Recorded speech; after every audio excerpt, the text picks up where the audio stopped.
Well, Razorback fans, you had a massive win at home for what feels like the first time this year over Missouri. So let's talk about it and celebrate it in today's Locked On Razorbacks podcast.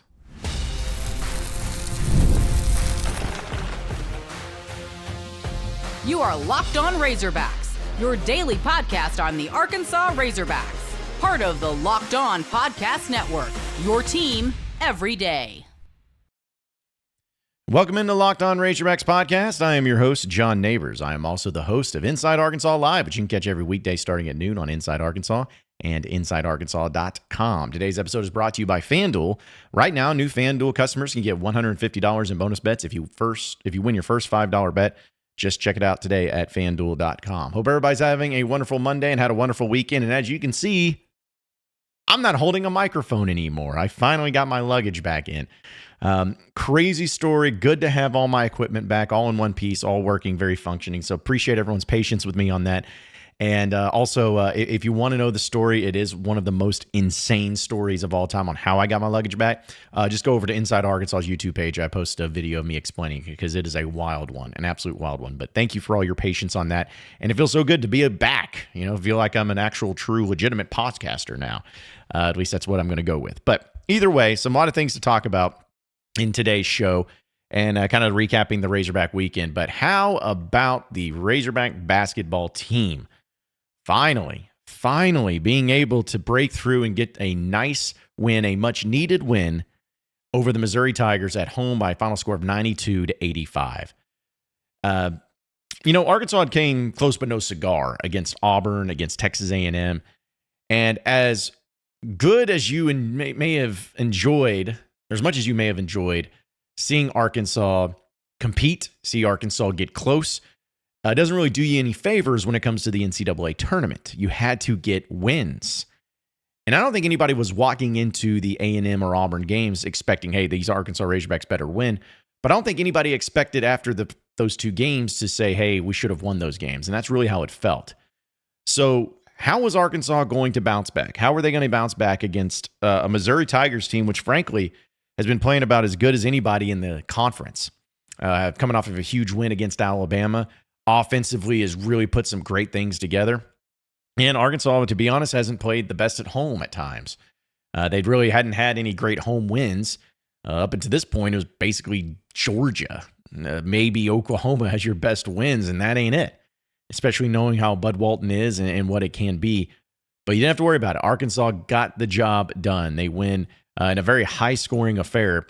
And just to kind of break it all down, I was there at the game, and the crowd was great. I thought, honestly, with so many people down in Arlington for the college baseball series, which we'll talk about a little bit, between that and as well as the other things going on and with the snow and weather, I was kind of curious on what the crowd was going to actually look like. But lo and behold, it actually was pretty great. I thought that, again, it got as good as you could ask. And the way Missouri has played and what they did in coming out in the first half, I was extremely worried. I was worried going into the game, folks. I was worried. I thought that just Missouri and how they played and how they were just flying high, and the matchup against Arkansas and everything just wasn't. I wasn't feeling it. I wasn't feeling good about it, and it was just very, very tense there in the beginning. And you got to give a lot of credit. Missouri came in on all cylinders, firing shots. In the first half, they went 8 of 19 from 3, 42%. They shot 51% from the field. They 4 or 5 from the free throw line. They did have 12 turnovers in the first half, which was crazy, but they just could not miss. It felt like they could not miss. And Arkansas, as well as they played offensively, they were making shots, but they were 1 of 10 from 3, had 8 turnovers in the game. So they had less turnovers, but just, it just seemed like they couldn't stop anybody, especially that Grill kid who was just firing threes nonstop. And right before halftime, seeing that 3 go in right before to put it up, Missouri up 48-41 was really frustrating. It just felt like, man, that might be the type of game where the other team just comes in and shoots lights out, and Arkansas really has no answer for it. Well, luckily for everybody, all you Razorback fans, that's not what happened. They did shoot really well, but they cooled off tremendously in the second half, and a lot of credit goes to Arkansas's defense, but also Arkansas was able to shoot a lot better themselves in the second half. Arkansas hit 5 of 8 from three-point land. They shot 62% in the second half, 56% from the field. and 75% from the free throw line. And, really limited a few of their turnovers. I know they still had some bad ones, but were able to just weather the storm and to come back and take care of business, which is, again, huge. It's just huge in all intents and purposes. Shout out to Big Z. First off, we're going to talk about the players and their performances. Shout out to Big Z. The dude went 0 for against Auburn. Like, you could not have a worse game than what he had against Auburn. You just go 0 for 10, 0 of 9 from 3. And you wonder where their confidence is at, because I kind of said it last time when we talked that I felt like if Arkansas was able to just not have a ball go in the opposing team's basket and Big Z hit one of his shots, Arkansas probably wins that game. But that's not how it works. But with that type of performance, how do you bounce back? How do you showcase it? And I think Big Z did about as well as you could ask. Goes for 20 points, 6 of 8 from the field, hit all 7 of his free throws, had 4 rebounds, and did in all just 27 minutes of play. Did have 3 turnovers. Arkansas had 16 turnovers as a team, but Missouri had 18. So luckily for them, they won the turnover battle there. But shout out to him. Shout out to Nelly Davis, too. Dude was great in this one. 18 points, 4 assists, 2 rebounds in this one. 5 of 11 from the field, 3 of 7 from 3, 39 minutes. His defense, though, won't show up as much on the stat sheet, but his defense was about as good as you could ask. 4 steals in this game. 4 steals for him. And was able to just really command and look like the Nelly Davis that everybody was hoping to see and to continue to see. Adu Thero was fighting through some pain. He was not his lower back. We're going to see and have to monitor that where that's at. But he brings in 11 points, 4 of 9 from the field, 5 rebounds, as well as 4 assists, 2 steals, and no turnovers for Thero. But DJ Wagner is another player I want to give a shout out. 4 of 10. It's not like he shot the ball tremendously well, but did go 8 of 10 from the free throw line, had 3 assists in this game, 3 turnovers. But he was aggressive. Like, his aggressive nature, you could tell he wanted it. You could tell he turned on a switch, really was getting after guys, and really was trying to fight through it all and not wanting to let anything up and let anything get by him or anything like that. So he finishes with 17 points in this one, and they needed every bit of it for sure. But another guy I want to give a shout out, and I've said this in the past 2 games, I believe, and I'm going to keep saying it, Carter Knox, the true freshman. The dude has just been efficient. I don't know what's gotten into him in the past 3 games, but the dude has to be shooting like 80% from the field in the past 3 games. He goes 5 of 7 from this one, 14 points, played 36 minutes, had 2 rebounds and 2 turnovers, and had a steal, but he's just been very smart with his shot selection. He's been very patient with it. He hits one of those for 3, hits 3 of 4 from the free throw line. He's just patient. And I'm not saying that Arkansas has to look for him and run the offense through him, but that's what makes it so much more impressive, is that he's able to put up these numbers and he's able to do the things that he's doing offensively, despite the fact that the team is not exactly setting things up for him to make plays, to go out there and to kill it like that. So all these things kind of came together, and Arkansas weathered a storm. They got it done. They got the job done. And that's where the praise needs to come into effect. Now, even Jonas Adu, who has been really a non-factor. I know he's been injured and everything, but even he had 6 points. He made both of his shots from the field and had 5 rebounds in this game. Him and Thero led the team in rebounds. And Billy Richmond, too, he fouled out. Didn't have a whole lot going on, but did have 5 rebounds, as well as 3 assists, but also 3 turnovers and a block shot. His block shots, somebody goes at the rim, he's great at blocking layups and dunks. It's crazy. It's absolutely crazy. But this was the type of performance that you needed to have. It feels good. First off, you don't want to get swept by Missouri. Getting swept by Missouri in any sport is terrible. But there was a lot of Missouri fans that were really obnoxious there at Bud Walton, but that's what they do. They're just obnoxious by nature. So you were able to overcome a lot of things, and especially given the circumstance of what Missouri did to you the last time you played against them, where they just beat the brakes off of you. For you to respond like this is huge. And now you put yourself in a really good position heading into the final stretch of SEC play. You're sitting at 16-11 overall, 5-9 in conference play. And I know we're going to talk about the rest of the schedule here in just a little bit and talk about where it's going to go, but you have some opportunities in front of you. And I got to give a shout out to Cal and to the team. I was one, you were one. Many of us were one. Was like, what is this? Why is it so bad? Why is it taking so long? And at what point in time does this turn around, or are they going to mail it in? Or are they just going to give up and say, hey, let's move on to next year? This team hasn't. They haven't. They have not given up. They are not giving up on that easily, and they just refuse to die. And it's those are the types of things that can really make a difference and can really change some things and how they're approaching the game. So I'm really happy. I'm really happy for them. I'm really happy for the team to finally get breakthrough. And I'm happy for Razorback fans. Jeez, man, it had been a long time since it felt like you had a good quality win at home. And now you don't have to worry about it. Now you don't have to sit there and be like, man, why does this team not do well at home? You got a good win, a solid win, a quad one win. And now you're right back in position, fully in the position to make a run at the NCAA tournament. We'll talk about what Arkansas needs to do the rest of the way, as well as what the current SEC standings looks like for them here in just a second. So stay with us on the Locked On Razorbacks podcast.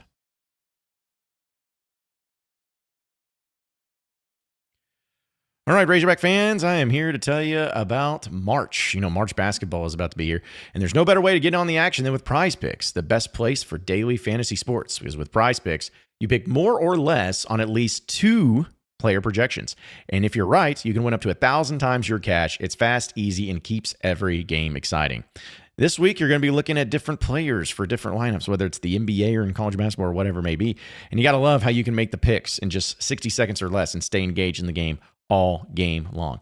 And when you win, the money hits your account in as little as 15 minutes. No waiting around. It hits you for it. They also have a great deal where they have promos like Taco Tuesday, where you get discounted player projections with even more value. So download the app today and use code LOCKEDONCollege to get $50 off instantly when you play your first $5 lineup. That's promo code LOCKEDONCollege for $50 instantly after you play your first $5 lineup. It's PrizePicks. Run your game. All right, so moving on into the next segment of the Locked On Razorbacks podcast. Where do the Razorbacks stand in the standings of the SEC right now? I mentioned that they were 16-11 overall, 5-9 in conference play. So here's what it looks like, folks. You are sitting, these are the teams you're above. We'll just go and kind of mix it up. South Carolina got their first win at 1-13 over Texas. So we'll have to mention that a little bit. But you are right now, as it stands, you're above South Carolina, you're above LSU, you're above Georgia, Oklahoma, and Texas. Okay? You are right there. And what's great about it is that you are 1 game behind Vanderbilt, a team you play. You're 2 games behind Mississippi State, a team you play. And both of those games, I would say Mississippi State more so, but both those games are pretty winnable. And then on the other side of it, you play Texas this week, which Texas, again, coming off of a bad loss to South Carolina, you get them at home. You should take care of business in that. And South Carolina, worst team in the conference. If they finally got that win, I was kind of happy that they did, because if Arkansas was going to go in there with them having that stretch and that offer being on the line, I didn't like that. I didn't want that. That's just one of those things you want to get their win out of the way, and luckily they did. You should still beat them. So you're talking about 4 games, folks. 4 games, 2 of them at home, with Texas at home, Texas at home, at South Carolina, at Vanderbilt, and then Mississippi State at home. I'm not saying you're going to go 4-0, but you absolutely could go 4-0. Absolutely could. You should beat Texas this week. You should beat South Carolina, guess also this week and this Saturday. And you should beat Mississippi State at home. Mississippi State's a good team. Not taking anything away from them. But you should win that game at home, especially when you know what could be on the line in there at the end of the year. The only game that I'm a little suspect about is just Vanderbilt on the road, because Vanderbilt is always one of those weird places to play. It's there at their spot. It's also at 9 p.m. Central Time. Like, what are we doing here? I don't understand it. I don't understand it at all. But Vanderbilt's one of those teams you got to watch for. I mean, they beat Ole Miss just this past weekend, but they've had some pretty decent wins. They beat Kentucky before. They beat Tennessee as well. But then they also had some really close losses too, which doesn't really do anything for you. But on the road against Tennessee, they barely lost. But then Kentucky smokes them. And then Vanderbilt beats them by only 12. And then Florida beats them by 11. But then they lose to 30 against Oklahoma. Like, what in the world? So they're very inconsistent up and down all around. So who really knows what to expect out of them? But the point is that you are in such a good position. And I'm not, again, saying that you should go undefeated and that any part of this schedule is easy. But folks, if you're looking at the SEC in general, if you're looking at the entire body of work of the SEC, that's about as good of a final stretch of 4 games as you could ask. Seriously, that's about as good as you could ask. You are in a prime position to where you could finish 9-9 in conference play. Think about the turnaround that would be. You could win these next 4 games. That puts you at 20-11, 9-9 in conference play when you started 0-6. 0-6. I guess it was at 0-5. It was 0-5. Okay. You started 1-6. We'll just do that. 1-6. So think about it. You start 1-6, then to finish 9-9? You kidding me? It'd be a great turnaround, and you'd be in such a great position to really make some noise come NCAA tournament time. And you'll be so heavily into the tournament. I don't know exactly what seed you would be, but I would like to think that you would at least be flirting with the single digits. Maybe being in that 8-9 game, which I was talking to some friends of mine about what college basketball and the NCAA tournament, all that. Like, what type of 1 seed would be really pissed off to see Arkansas in that 8-9 game if they were able to get through it? Nobody would want to see that, but you got to get there. You got a lot of work to do, but you could realistically bounce your way up because, folks, you're talking about you would pass Vanderbilt up, you would pass Mississippi State up, theoretically. You could pass Kentucky up. Kentucky's 7-7 right now. All right, I mean, you could pass them up, and they still have to play Auburn again and at Missouri. So Kentucky's got a tough road in front of them. You could really make your way up this schedule and take care of business, but you just got to keep playing the way you're playing. You got to continue to find yourself in good positions. And right now, where it stands, if you're looking at the net rankings, Arkansas is at 40th in the net ranking. They moved up 1 spot after the win over Missouri, which I was a little surprised that they only did that. But some of the NCAA tournament people are saying that Arkansas is not in fully. In fact, the Curtis Wilkerson, guy from Pod at the Palace, as you all know, he was making the reference that a lot of Arkansas, he even says this, Arkansas picked up the most significant win of any team on the bubble this weekend and actually dropped out of 19 updated brackets. Like, there's a bunch of different brackets that people do, and check it out. It's like 87 different brackets, and they dropped out of 19, which makes no sense whatsoever. I don't understand that at all. But still, forget all that noise. If you do your job, if you take care of business, you're going to be in the tournament. That's what's most important. That's what you got to care about. And, it's going to be a tough one. It's going to be a tough stretch. But I want to throw this in at you guys because I know we'll get into some baseball talk and talking about their weekend. But I want to throw you this. If Arkansas finished 4-0 this stretch, regardless of what they did in the SEC tournament, because that's just bonus at that point. If they finish these final 4 games 4-0, I mean, how confident are you going to be in the Razorbacks then? How confident are you going to be that they're going to get the job done? I mean, I'm going to start getting a little bit inflated. I'm going to start saying, I don't know, man. I could see this team going to the Final Four. I could see myself saying something stupid like that. It absolutely could happen. But you got work to do. It feels good. Take care of business. It's all in front of you. Just go get it done. Simple as that. We'll talk a little Razorback baseball and what they did down in Arlington in the college baseball series. So stay with us here on the Locked On Razorbacks podcast.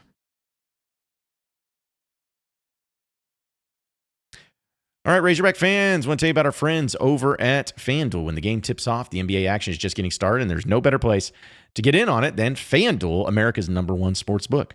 With FanDuel, you can place live bets throughout the game, so even if you miss the opening tip-off or want to bet on a fourth quarter comeback, you can stay in on the action. And if you're looking for a lot bigger payout, you can even combine your live bets into a same-game parlay.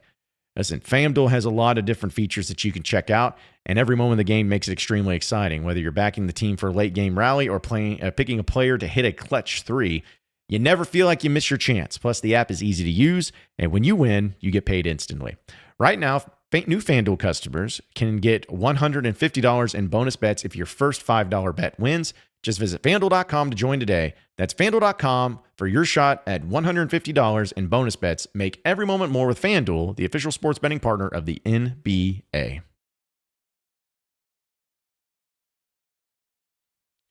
All right, so final segment here on the Locked On Razorbacks podcast. Razorback baseball. All right, well, they went down to Arlington and go 2-1.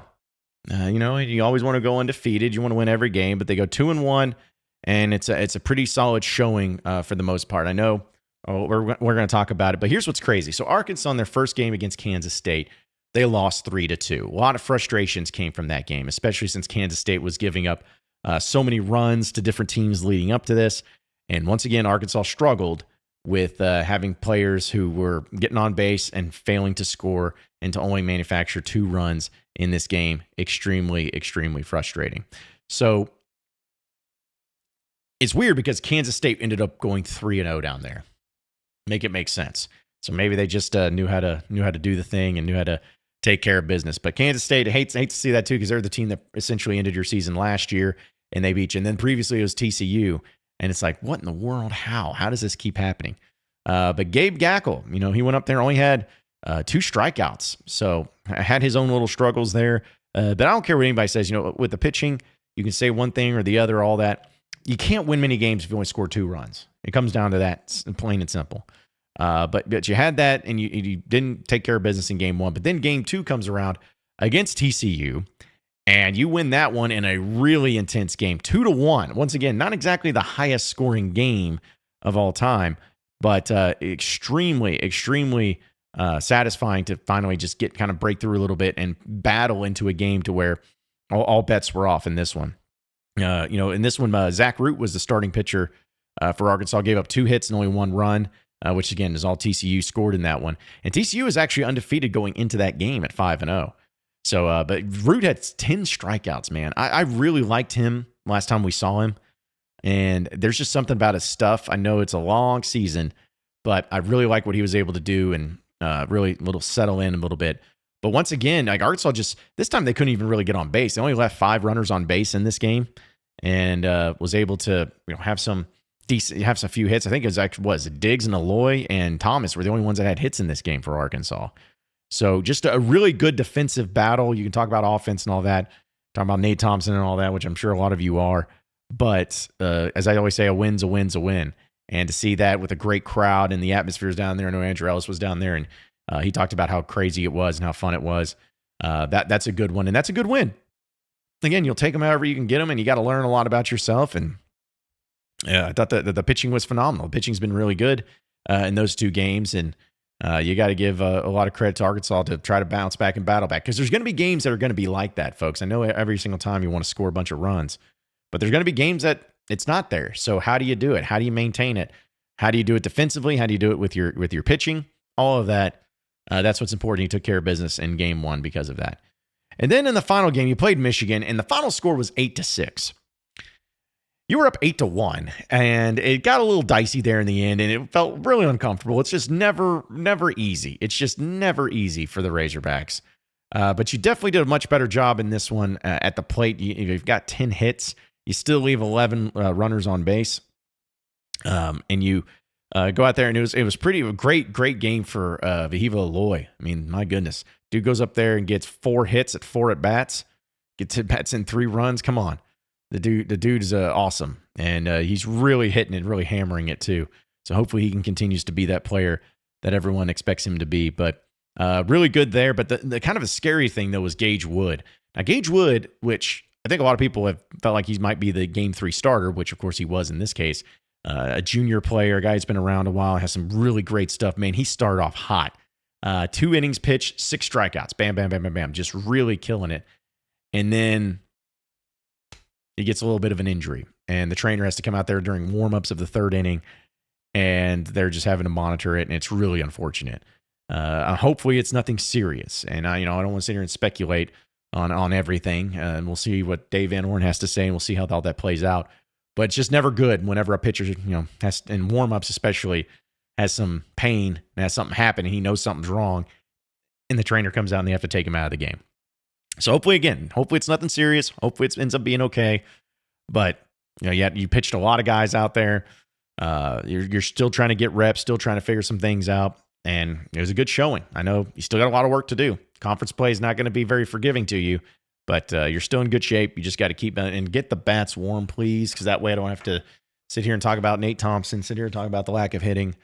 I know a lot of you do, and I'm not saying it's not justified. I'm just saying I want to have some sort of different verse to this song this year. We've talked about that 3 straight years. Just give me something different. That way we can, just look at the stuff that is happening instead of the things that you want to happen later. That's all I'm saying. But appreciate each and every one of you listening and watching into the Locked On Razorbacks podcast. Be sure to like and subscribe to the podcast on iTunes or on Google Play. You can also get after me on Twitter at John Nabors Show for any questions, comments, concerns that you may have. We'll keep it going from there. Same podcast time, same podcast channel tomorrow afternoon. Have a great day, everybody. We'll see you then.